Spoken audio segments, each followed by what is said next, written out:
말씀대로 365, 오늘은 열왕기상 1장에서 3장까지의 말씀입니다. 1장과 2장에는 다윗의 왕위가 솔로몬에게 계승되는 이야기를 담고 있습니다. 하나님 마음에 합한 자로서 분열된 이스라엘을 통일시키고 이스라엘 역사상 가장 넓은 땅을 다스렸던 다윗. 그도 어느덧 나이가 들어 왕위를 계승해야 할 때가 되었습니다. 이에 하나님께서는 다윗의 계승자로 솔로몬을 선택하시고 다윗도 하나님의 뜻을 따라서 솔로몬을 내정해 놓습니다. 그런데 예상치 못한 복병이 나타납니다. 그는 바로 다윗의 넷째 아들인 아도니아였습니다. 그는 아버지 다윗이 노쇠하고 쇠약해지자 군대를 불러 모으고 스스로 즉위식을 갖습니다. 형 압살롬의 반역 사건을 통해서 전혀 교훈을 얻지 못한 모습입니다. 아도니아의 이러한 행위는 단순히 아버지에 대한 반역일 뿐만 아니라 솔로몬을 다윗의 계승자로 선택하신 하나님에 대한 반역이었습니다. 결국 이러한 반역은 실패로 돌아가게 되고 왕위는 하나님의 뜻대로 솔로몬에게 계승됩니다. 이어지는 2장에서 노쇠한 다윗은 모든 사람이 가는 길로 가게 되었다며 유언을 하는데, 먼저 신앙적 유언으로 여호와의 명령을 지켜 그 길로 행하라 합니다. 그것이 나라를 바르게 세우는 길이며 형통한 길임을 알려주고 있습니다. 그리고 뒤이어서 정치적인 유언을 하는데, 다윗이 자신의 통치 시절 하나님의 뜻을 거슬렀던 요압과 자신이 피난 갈 때 자신을 저주했던 시므이를 처단하라 합니다. 이것은 사사로운 복수가 아니라 하나님의 통치를 구현하기 위한 조치였습니다. 이렇게 한 시대를 풍미했던 다윗은 세상을 떠나고 국면은 솔로몬으로 전환됩니다. 이어지는 3장에서 솔로몬이 하나님께 지혜를 받는 장면이 나옵니다. 솔로몬이 여호와를 사랑하는 마음으로 일천번제를 드리자 여호와께서 솔로몬에게 나타나셔서 묻습니다. 내가 내게 무엇을 줄꼬? 이에 솔로몬은 아버지 다윗이 성실과 공의와 정직으로 행했던 것들을 기억하며 주의 백성을 잘 다스릴 수 있게 선악을 분별하는 지혜를 달라고 합니다. 이러한 솔로몬의 대답은 하나님의 마음을 흡족하게 하기에 충분했죠. 이에 하나님께서는 지혜와 그리고 구하지 않은 부귀와 영광까지도 주시겠다고 약속을 하십니다. 이렇게 하나님의 약속이 있은 후에 곧바로 유명한 솔로몬의 재판이 이어집니다. 이 재판에서 솔로몬은 지혜로운 판결로 백성들의 신임을 얻게 되는데, 성경은 이 일을 가리켜서 솔로몬에게 하나님의 지혜가 임해서 지혜로운 판결을 했다라고 말하고 있습니다.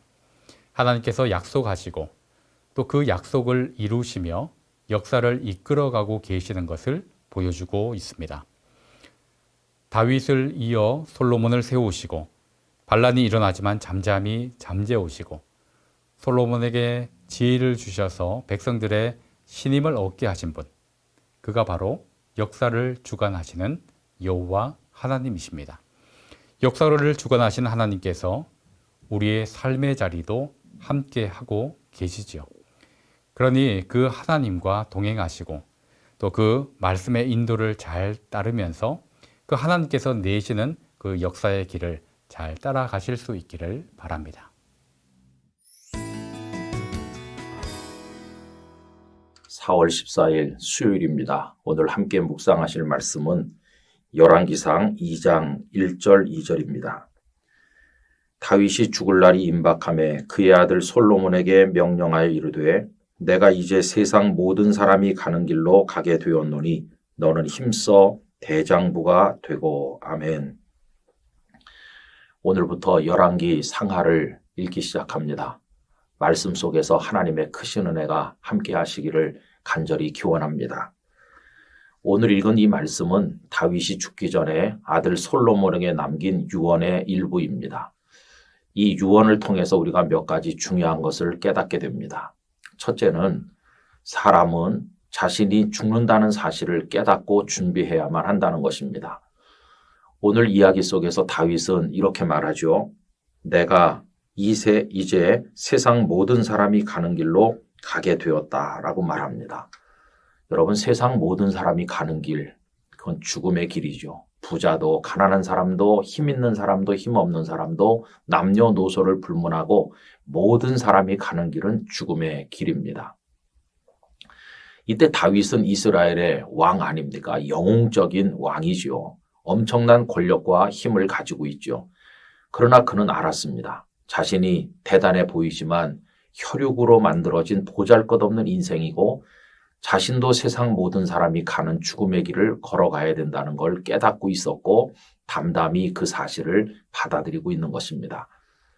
저는 개인적으로 다윗에게 위대한 순간이 많았다고 생각합니다. 골리앗을 이겼을 때, 또 사울의 칼날에서 피하여 이스라엘의 왕으로 즉위할 때, 주변 나라들을 굴복시키고 부강한 나라를 건설했던 모든 순간이 다 위대한 순간이지만 저 개인적으로는 다윗이 정말 위대한 순간은 말년에 겸손해지고 자신의 죽음을 받아들이고 있는 이때야말로 정말로 위대한 순간이라고 생각합니다. 왜 그러냐 하면 대단한 공로를 세우고 업적을 이룬 사람들도 마지막에 가는 그 길을 받아들이지 못하는 사람, 끝까지 욕망을 떨쳐내지 못하는 사람이 너무나도 많기 때문입니다. 여러분, 우리도 세상 모든 사람이 가는 길로 갈 사람이 아니겠습니까? 이거 깨닫고 마음의 준비를 믿음으로 하며 받아들일 수 있는 우리 모두가 되기를 간절히 원합니다. 그리고 두 번째로 오늘 생각할 것은 다윗은 솔로몬에게 힘써 대장부가 되라 말합니다. 한 나라의 통치자가 되려면 졸장부여서는 안 되겠죠. 대장부이어야 하겠습니다. 그래서 당연한 당부를 하는데 그러면 대장부가 된다는 건 뭘까요? 목소리 큰 것일까요? 아니면 만용을 부려서 뭐든지 해치우는 것일까요? 그렇지 않습니다. 진정한 대장부는 옳은 길을 갈 줄 아는 사람이고 위협 앞에서도 진리를 따를 수 있는 것이 그것이 진정한 대장부의 길이고 기계라고 말할 수가 있겠습니다. 그러므로 대장부가 되려면 그 다음 3절과 4절에 이어지는 것처럼 하나님의 말씀대로 해야만 하는 것입니다. 3절, 4절을 읽어드리죠. 네 하나님 여호와의 명령을 지켜 그 길로 행하여 그 법률과 계명과 율례와 증거를 모세의 율법에 기록된 대로 지키라. 그리하면 네가 무엇을 하든지 어디로 가든지 형통할지라.